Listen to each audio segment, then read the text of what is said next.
Okay, so we are still in Hebrews. Now we're in chapter 9 today. So let's begin. This section is more focused on the earthly tabernacle and understanding the worship there.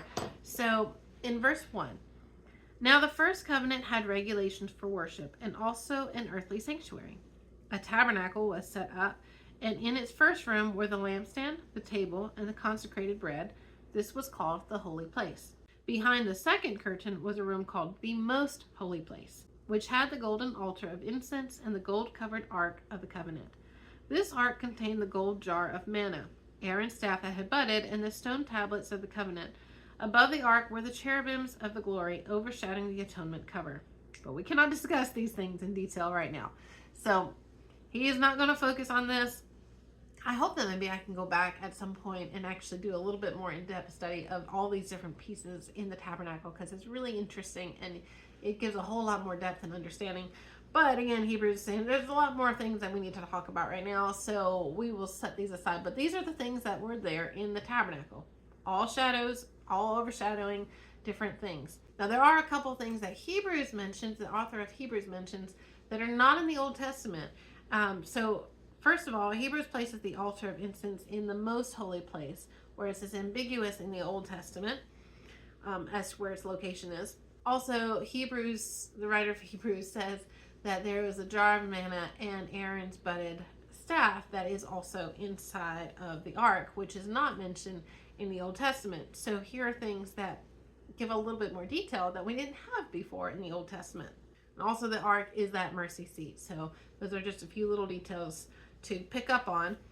Now in this, we know that the Day of Atonement is the 10th day of the 7th month, which is around September, October. And he's also showing that Jesus's blood, again, is superior to the sacrifices. And then you also have the veil that served as that separator from God. Okay, so now we've kind of established these different parts. Let's keep going in verse 6, because he's not going to talk about these. Not that much. He's going to talk about a few things. He's just kind of setting the background. When everything had been arranged like this, the priests entered regularly into the outer room to carry on their ministry. But only the high priest entered the inner room, and that only once a year, as we mentioned yesterday, and never without blood, which he offered for himself and for the sins the people had committed in ignorance. Again, we talked about the fact that only the high priest could go in, only one, and it was only once a year. And of course, now he's saying they couldn't go into these places without the blood. And it was for his sins as well as the people. But it wasn't, he adds here, it's not just the people sins that maybe they were confessing because they had them, but these were even sins that they were doing in ignorance, that they didn't even know that they were doing. This is why the Holy Spirit inside of us shows us the areas where we are sinning and where we're walking astray. The Holy Spirit was showing by this that the way into the most holy place had not yet been disclosed as long as the first tabernacle was still standing. This is an illustration for the present time, indicating that the gifts and sacrifices being offered were not able to clear the conscience of the worshiper, as we were talking about.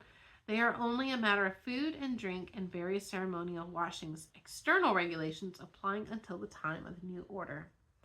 But when this new order came, with Jesus being the fulfillment, then we were able to worship in spirit and in truth. It clears our conscience as we accept the gift of the sacrifice of God.